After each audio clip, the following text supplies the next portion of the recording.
Hi everyone, welcome to the Fire Mountain Gems and Beads Jewelry Making Studio. Today I want to teach you about Tubular Chenille stitch. Isn't it a cute little guy? It's like little flowers and everything. Um, I want to teach this to you, and you can use any size beads you want. In fact, this is kind of small. I'm going to use these great big beads so that you can really see how this is done, and it's a really easy stitch. You're going to love this. It starts off with a basic ladder stitch. If you already know the ladder stitch. So we pick up two beads, two of my big beads. And again, you can use any size beads, any color of beads. It's a real nice variable stitch. You can do so much with it. And I could put a stopper on here. I will, just to be on the safe side. I hate it when my beads come off the end. So I'm going to put a bead stopper right there.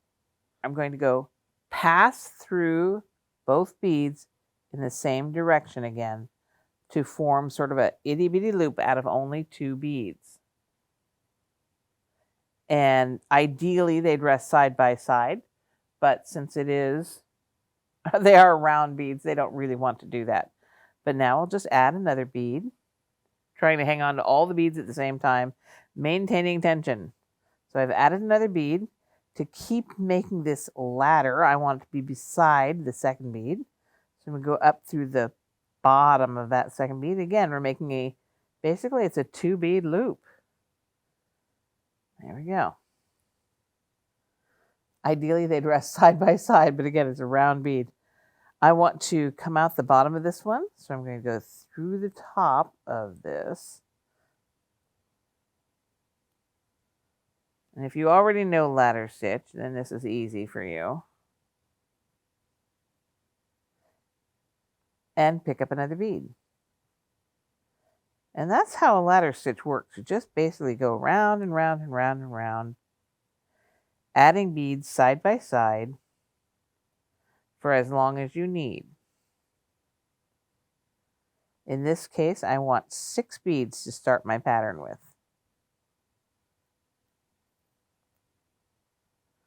And I know they're not going to lay side by side the way I want them to, but that's close enough. It'll all work out in the end. And it's going to look a little sloppy at first. Don't worry. Persevere. Keep going. 1, 2, 3, 4, 5. One more bead.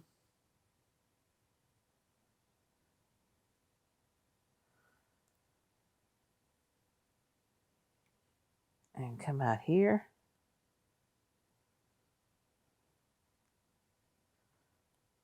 Trying to keep that tension as tight as you can. It's not perfect. So there is a 6-bead ladder stitch. Now we want that to form a loop. So I'm just going to turn them around on themselves. And I'm coming out the top. So I'll go in through the top of the other end here.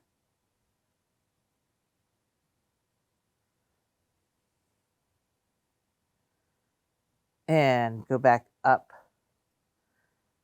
through the bottom.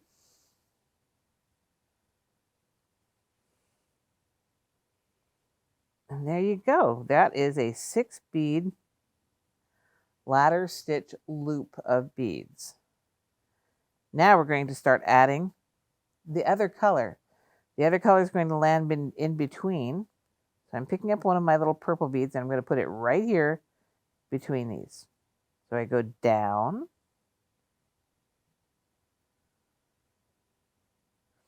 And it's going to hang out there. I go up the next bead. See how logical this is? I'll add another purple bead. These are really inexpensive glass beads, so we've got a lot of flash around the hole. Not to worry, it'll look beautiful in the end. And I'm going to make that one lay right here, so I'll go down to that bead.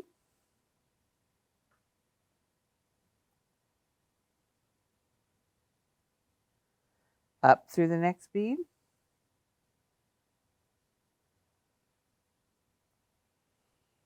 Keeping my tension tight. Add a purple right in there. Going down that way. Ta-da. And now we're going to get more interesting. We go up through this bead. This is our step up stage. Anybody who's worked tubulars, almost always there's some place where you have to step up. So this is where I'm stepping up. I'm going through that bead to get all my directions right. And here's my step up by going through this purple bead.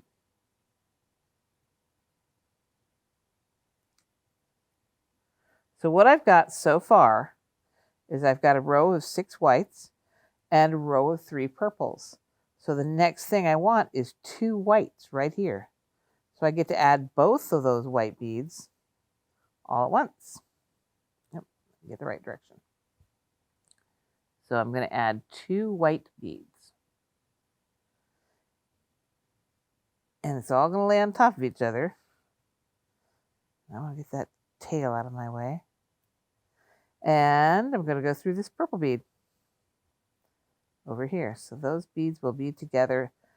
These white beads make a foursome with a purple in between.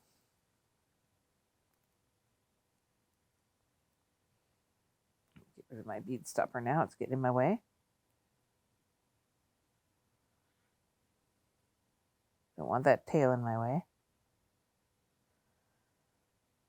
And 2 more whites, because we are currently on this white row through the purple bead.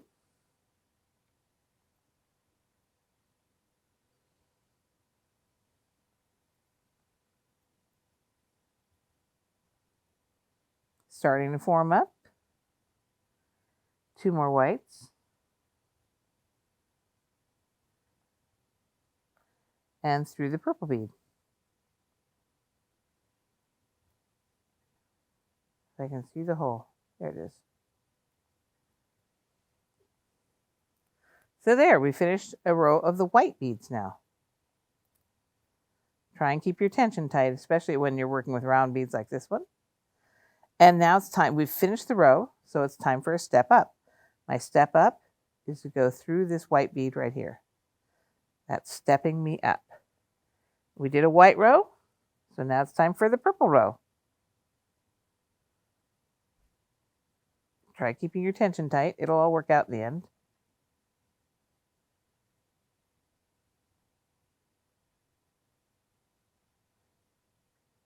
There we go. So this time this purple bead is going to hang out right here. They're going to alternate.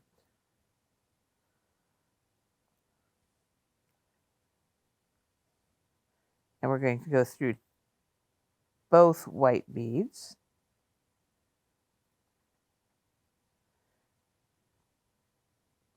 And put another purple bead here. So on each row there's 6 white beads and 3 purples. This purple's going to land right there.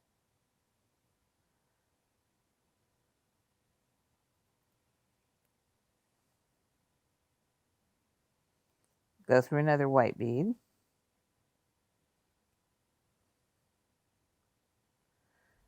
And another purple is going to land right here.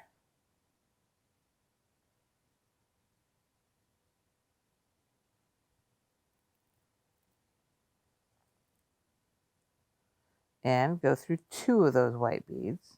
This is just my tail that's getting in our way.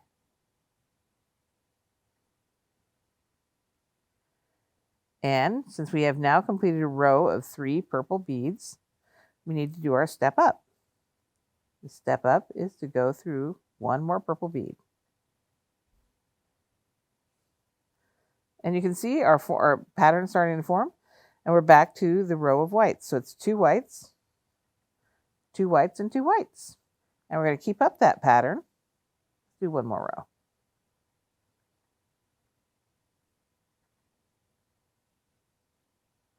It's actually quite, it's a little bit harder actually using these big beads.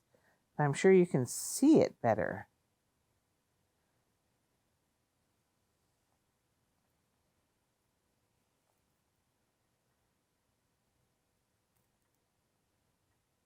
Whites there. And 2 more whites. And this works so fast because you're working so many beads at once. There we go. 2 more whites. And these are attached by the purples. The purples are the up beads this row.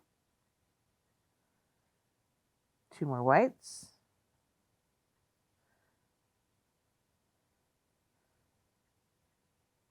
And remember, you're going through the purples. The purples are the row below this time. So I want to go through purple here. And there, we finished another row of the white beads. And it's time for our step up.